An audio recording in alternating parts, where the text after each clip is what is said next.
गाजियाबाद से जहां पर नाले में एटीएम मिलने से हड़कंप मच गया है।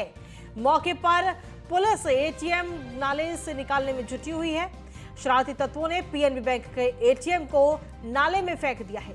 थाना साहिबाबाद के चौकी शालीमार गार्डन की यह पूरी घटना बताई जा रही है। तो इस वक्त बड़ी खबर आप तक पहुंचा रहे हैं, जहां पर शरारती तत्वों ने एक पीएनबी बैंक के एक एटीएम को नाले में फेंक दिया।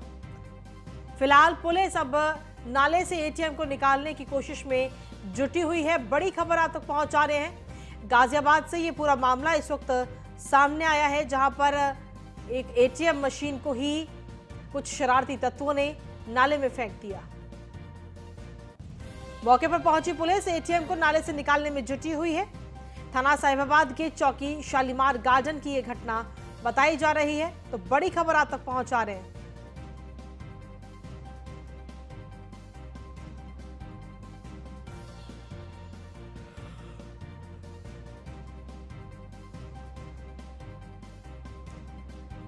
तो इस वक्त की बड़ी खबर आप तक पहुंचा रहे हैं। शरारती तत्वों ने पीएनबी बैंक के एटीएम को नाले में फेंक दिया।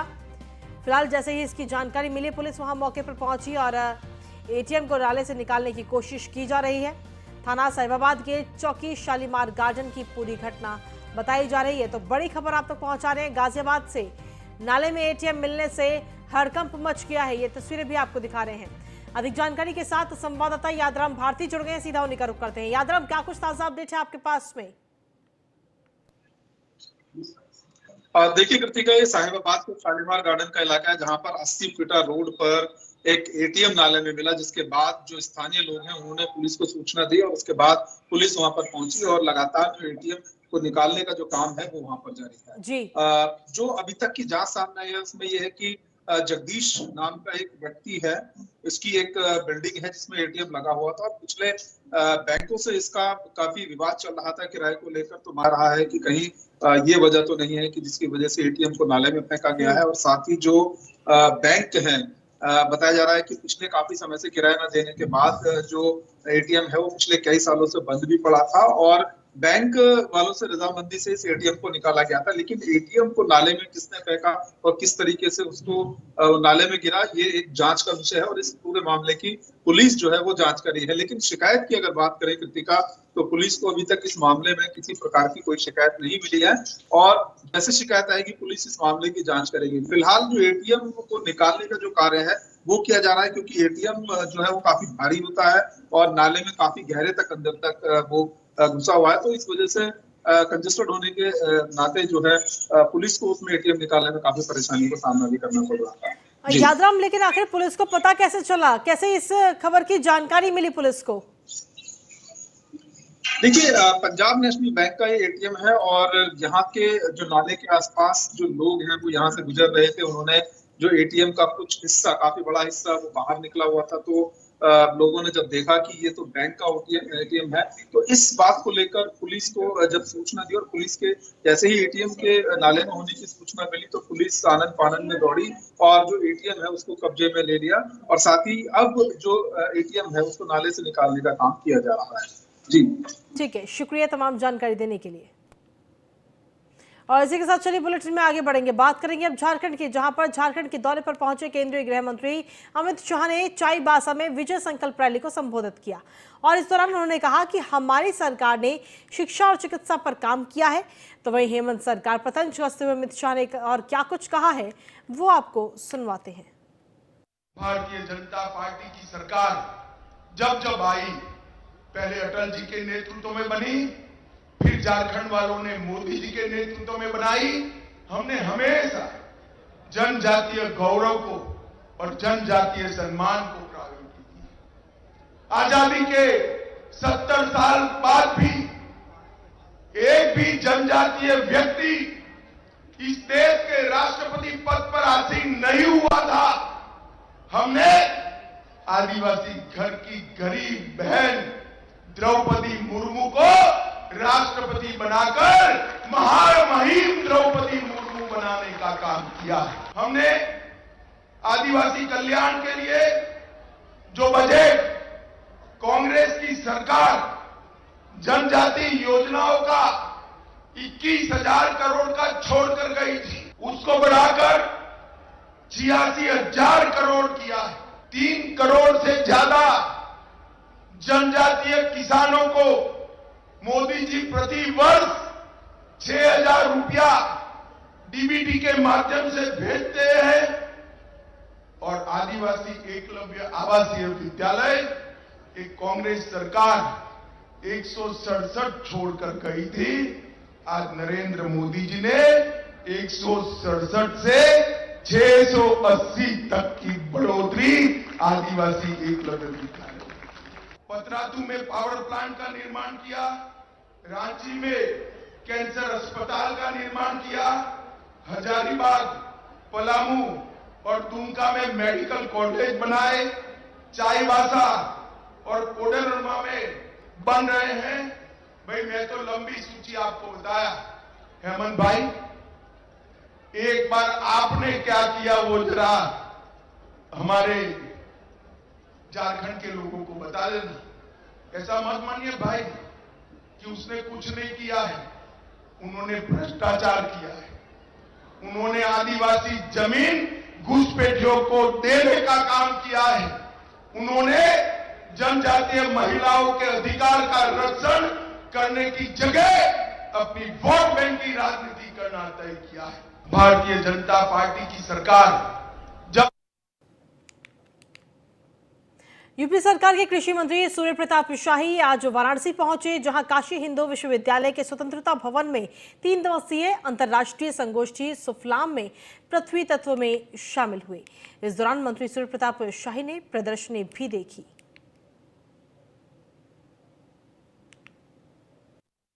पंच तत्वों में पृथ्वी का एक अपना महत्व है और भूमि तत्व के ऊपर ये सुफलाम अंतर्राष्ट्रीय गोष्ठी का आयोजन हुआ है, जिसके माध्यम से पृथ्वी संरचना का जो मौलिक स्वरूप है उस स्वरूप को हम संरक्षित करते हुए और पृथ्वी से जो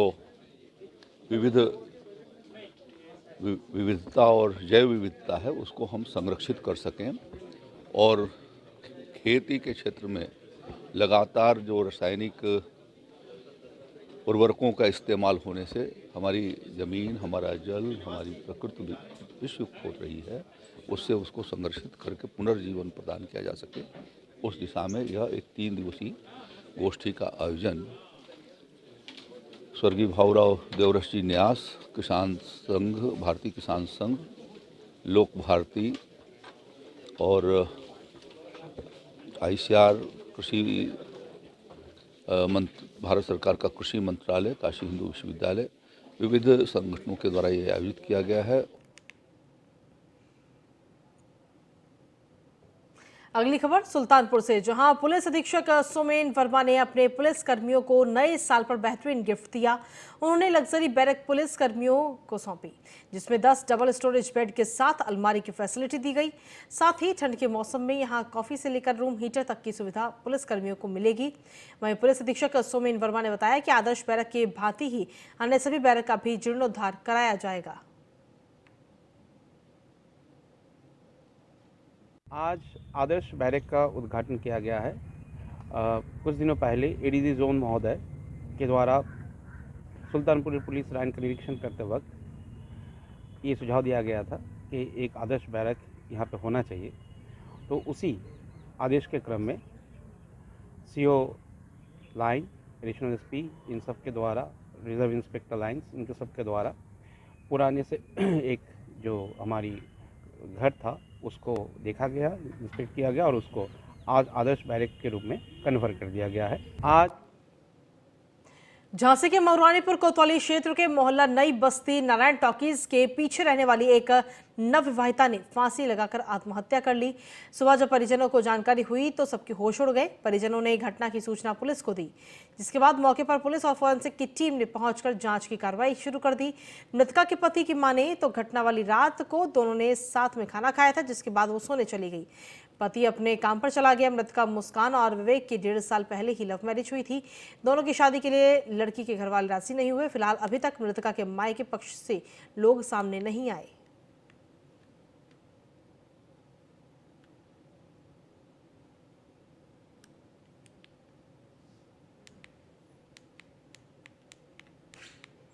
कुछ नहीं, हम दुकान पे लेटे थे आज रात को, तो हम सुबह आए तो पता चला हमारी वाइफ पत्नी ने फांसी लगा ली। शादी को कितना समय हुआ?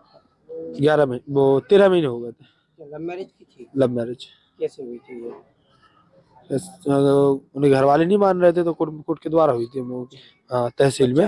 नहीं, क्या बात है? कोई भी विवाद नहीं हुआ। रात को हम लोगों ने खाना खाया साथ में। कुछ नहीं, हम दुकान पे लेटे थे आज रात को। उन्नाव जिले के बांगरमऊ नगर के तिकोनिया पार्क पर स्थित सातनपासी द्वार का टाइल उद्घाटन से पहले ही टूटकर गिर गया। हालांकि जैसे ही इस बात की जानकारी लगी, जिम्मेदारों ने आनन फानन में दूसरी टाइल लगाकर अपनी करतूत छिपाने का प्रयास किया। तो वहीं नगरवासियों ने द्वार के निर्माण में धांधली का आरोप लगाया। साथ ही क्षेत्रीय विधायक से निष्पक्ष जांच कराए जाने की मांग की।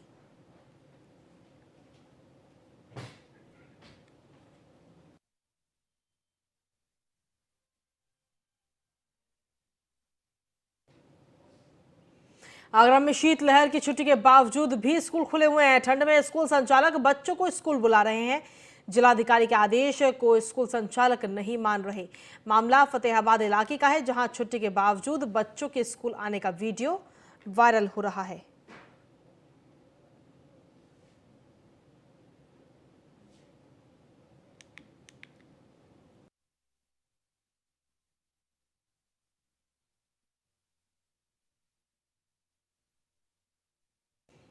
यूपी मदरसा बोर्ड के चेयरमैन डॉक्टर इफ्तिखार अहमद जावेद का बयान सामने आया, जहां उन्होंने कहा कि बाल संरक्षण आयोग का पत्र संज्ञान में आया है। एनसीईआरटी सिलेबस के तहत हम बच्चों को शिक्षा दे रहे हैं। मदरसों में केवल धार्मिक शिक्षा नहीं दी जा रही, मदरसों के बच्चों को मॉडर्न शिक्षा भी दी जा रही है। मदरसों में गैर मुस्लिम तो संस्कृत स्कूलों में गैर हिंदू बच्चे पढ़ रहे हैं। मिशनरी स्कूलों में भी हर धर्म के बच्चे पढ़ रहे हैं। मैं खुद काशी हिंदू विश्वविद्यालय में पढ़ा हूँ। बाल संरक्षण आयोग अपने पत्र पर पुनः विचार करे।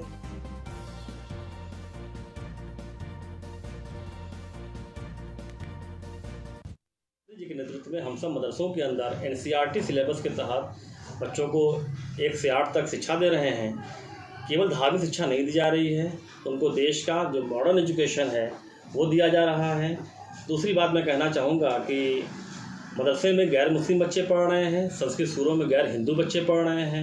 बहुत सारे बच्चे ईसाई मिशनरी स्कूलों में पढ़ रहे हैं जो हर धर्म के होते हैं। मैं खुद काशी हिंदू विश्वविद्यालय से पढ़ा हूँ। तो राष्ट्रीय बाल संरक्षण आयोग की अध्यक्षा से मैं निवेदन करूँगा कि वो एक बार पुनः विचार करें और इस तरह के पत्र से एक समाज में अजीब सी सोच पैदा होगी और माननीय प्रधानमंत्री जी का मार्गदर्शन, माननीय मुख्यमंत्री जी के नेतृत्व में जो हम सब सबका साथ, सबका विकास, सबका विश्वास की भावना से काम कर रहे हैं, माननीय मुख्यमंत्री जी। अधिक जानकारी के साथ संवाददाता नीलेश चौहान इस वक्त जुड़े हुए हैं फोन लाइन पर। नीलेश, क्या कुछ अपडेट्स हैं आपके पास इस पूरे मामले को लेकर?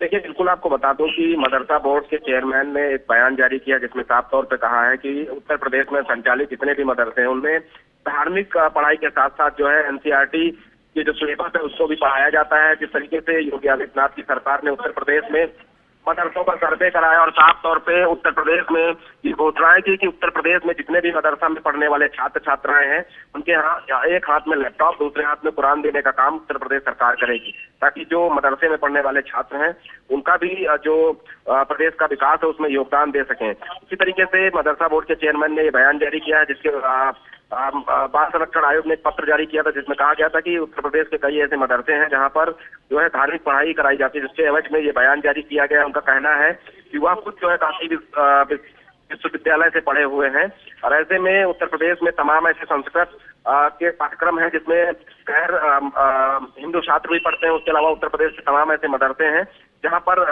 गैर मुस्लिम छात्र भी पढ़ते हैं, दीनी तालीम हासिल करते हैं। कहीं ना कहीं उत्तर प्रदेश के समस्त मदरसों में उन्होंने एनसीईआरटी का जो सिलेबस है वो लागू होने का दावा किया है। उनकी तरफ से कहा गया कि उत्तर प्रदेश के समस्त मदरसों में एनसीईआरटी के पाठ्यक्रम के तहत ही पढ़ाई कराई जा रही है। हालांकि तमाम ऐसे छात्र हैं जिनको जो है धार्मिक पढ़ाई भी करनी है, उनको एनसीईआरटी के पढ़ाई के साथ साथ दीनी तालीम भी दी जा रही है। तो कहीं ना कहीं मदरसों में एनसीईआरटी के पाठ्यक्रम को पूरी तरीके से लागू किया गया है और जो बाल संरक्षण आयोग की तरफ से लेटर जारी किया गया उसमें पुनः जो है विचार करने की बात जो अध्यक्ष चेयरमैन है उनकी तरफ से किया गया है। ठीक है, शुक्रिया नीलेश तमाम जानकारी और अपडेट्स देने के लिए। बुलेटिन में आगे बढ़ेंगे, बात करेंगे अब आगरा की, जहां पर कमिश्नरेट पुलिस को चेकिंग के दौरान बड़ी सफलता मिली है। पुलिस ने 25,000 के इनामी गैंगस्टर को गिरफ्तार किया है। आगरा कमिश्नर ने फरार अभियुक्तों को पकड़ने के लिए ऑपरेशन लगातार चला रही है। वहीं पुलिस ने 25,000 के इनामी गैंगस्टर गोविंद ठाकुर को भी गिरफ्तार किया है। खेरागढ़ थानाध्यक्ष राजीव सिंह के टीम को भी सफलता मिली है।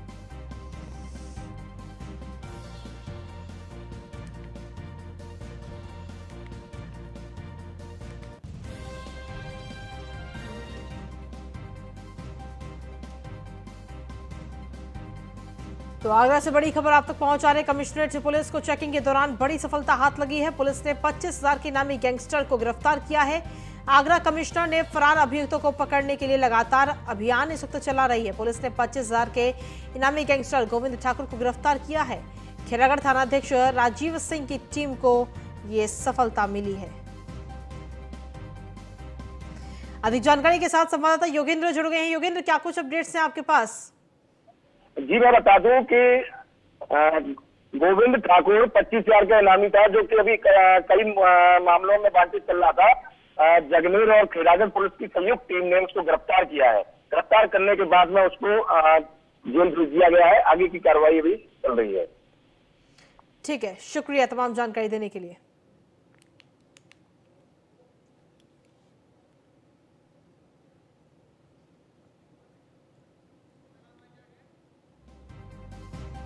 तो आगरा की खबर आप तक पहुंचा रहे कमिश्नरेट पुलिस को चेकिंग के दौरान ये बड़ी सफलता मिली है, जहां पुलिस ने 25,000 के इनामी गैंगस्टर को गिरफ्तार किया है।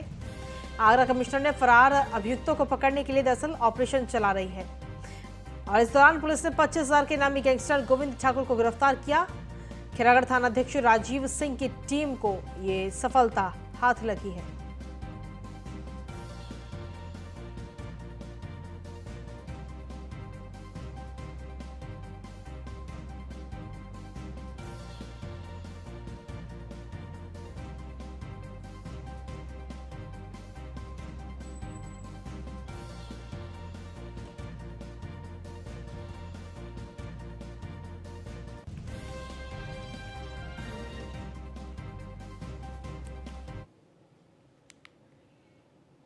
अगली खबर फिरोजाबाद से, जहां पर फिल्म अभिनेता अनुपम खेर ने शताब्दी एक्सप्रेस से लखनऊ से टूंडला तक का सफर किया। हिंदी फिल्म कुछ खट्टा हो जाए की शूटिंग के सिलसिले में वो लखनऊ आए हुए थे। अभिनेता अनुपम खेर ने यूट्यूब पर अपने पूरे सफर का वीडियो भी अपलोड किया है। अनुपम खेर ने रेलवे की व्यवस्थाओं की जमकर सराहना की।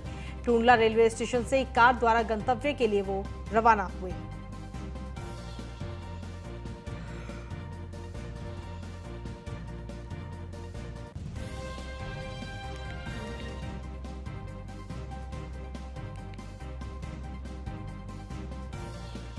तो आपको बता दें, फिरोजाबाद से ये खबर सामने आई, जहां पर फिल्म अभिनेता अनुपम खेर ने शताब्दी एक्सप्रेस से लखनऊ से लेकर टूंडला तक का सफर किया है।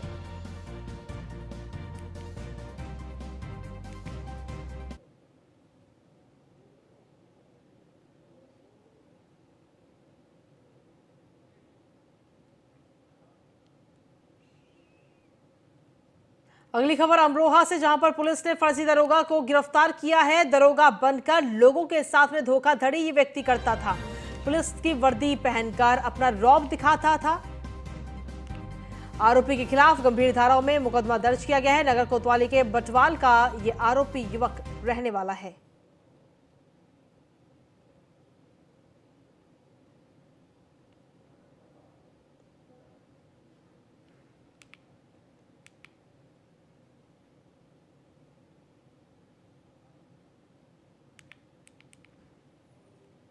अगली खबर बुलंदशहर से, जहां पर अंग्रेजी हुकूमत के दौर का 100 साल पुराने पुल को गिराया गया है और पुल गिराए जाने से इलाके के 20,000 लोगों का आवागमन प्रभावित हुआ है। पीडब्ल्यूडी अफसरों की निगरानी में अंग्रेजी हुकूमत का ये पुल गिराया गया है। पुल गिराने के बाद अब नए सिरे से इस पुल का निर्माण शुरू किया जाएगा। बता दें, ऊपरकोट स्थित मामन पुलिस चौकी के पास ये पुल गिराया गया है।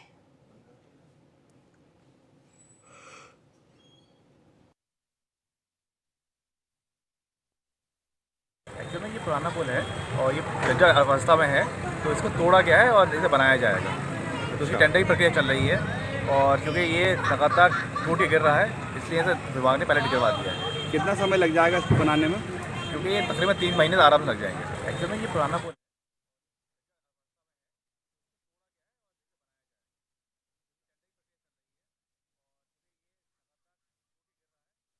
इस जमाने के पुल को गिराया गया है क्योंकि ये पुल काफी पुराना था, 100 साल पुराना ये पुल बताया जा रहा है और ये काफी कमजोर भी हो गया था, जिसके बाद में इस पुल को गिरा करके अब नए सिरे से पुल का निर्माण शुरू किया जाएगा।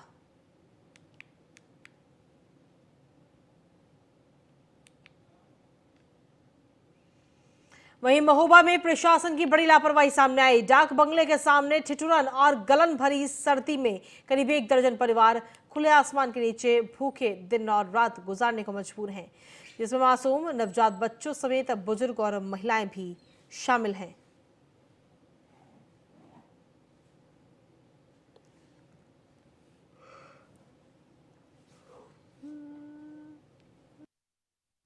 सर्दी का प्रकोप लगातार बढ़ता जा रहा है। ऐसे में महोबा का जो तापमान है लगभग 3 से 4 डिग्री सेल्सियस है।